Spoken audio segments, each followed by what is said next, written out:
Hey YouTube, how's it going? Kevin Cleary here with a first impressions video for you on this knife right here. This is the Cold Steel Stormcloud. Let me set it down for a second and just show you how the packaging comes. So it comes in a sleeve, so this has to slide out. Now the problem with mine was it would not slide out. It was the most insanely tight sleeve that I've ever seen in my life. And I ended up cutting it just to save my sanity. By the way, I was really glad I didn't try to do it on video. As if that wasn't bad enough, then when I opened this up, this has all split. So I've got to say packaging is really disappointing. And although the packaging has nothing to do with the function of the knife, it does reflect on, attention to detail and professionalism. And so that's really kind of sad to see the real failure in packaging there. Now let's take a look at the knife itself. I'll set the packaging aside. And what have we got here? Well, we've got a medium-sized, I guess a large-size EDC or full-size EDC, 20 CV blade steel on that Tanto Blade, satin finish. I find this blade rather attractive. I know it probably won't be for everybody, but the other thing about this Tanto blade is Tantos are really utilitarian. There are a lot of tasks that they do really well. Not super thick stock here, but the 20 CV blade steel is really nice. As we kind of move along here, we've got thumb disc deployment, and it looks like it's designed to wave out of pocket. I haven't had a chance to try that yet, but I will before we get to the full review. Of course, triad lock here.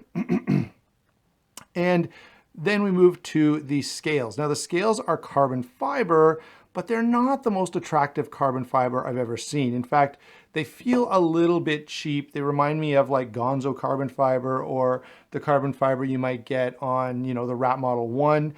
Both made in Taiwan. Maybe that's the connection there. They're getting them from the same place.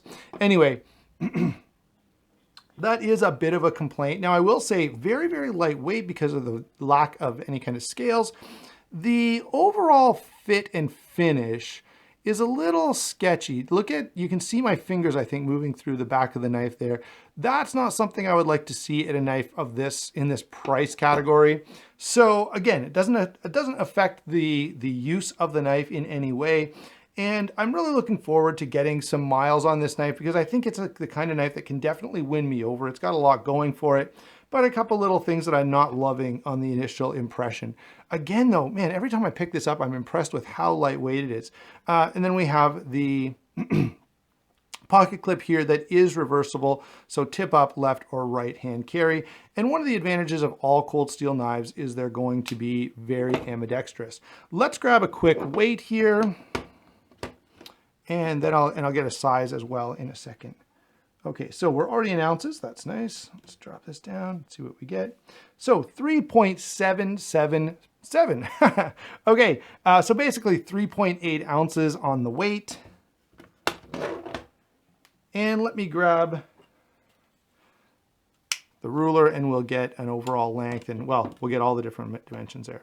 So 8¼ inches on the overall length, 3½ inches on the blade,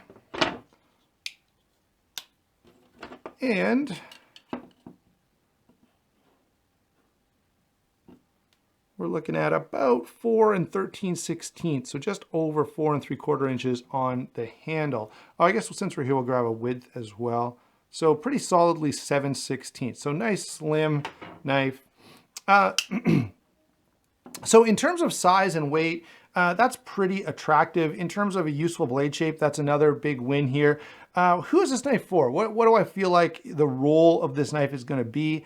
Well, look, this is a knife that's definitely very lightweight, very comfortable to carry, but gives you a ton of utility and a crazy strong lock. So, if you're wearing dress pants or even, running shorts or something like that, you need something lightweight to carry, but that can still get a lot of work done. I think this is a really good option for that kind of a situation. Or if you're just the kind of person who wants your knives to sort of always be ready for anything. Again, I think this is a great knife for that. It's just a very good sort of EDC plus type of blade. And the plus means, it can do all the EDC tasks, but it's going to be stronger than most EDC knives. So you can sort of expand its role just a little bit if you ever needed to. There you go. Thanks for watching. Don't forget to like and subscribe. Obviously, I'll have a lot more to say about this when we get to our full review and discussion down the road. Again, turn on notifications and like and subscribe so you don't miss that. Thanks a lot for watching. We'll talk to you soon.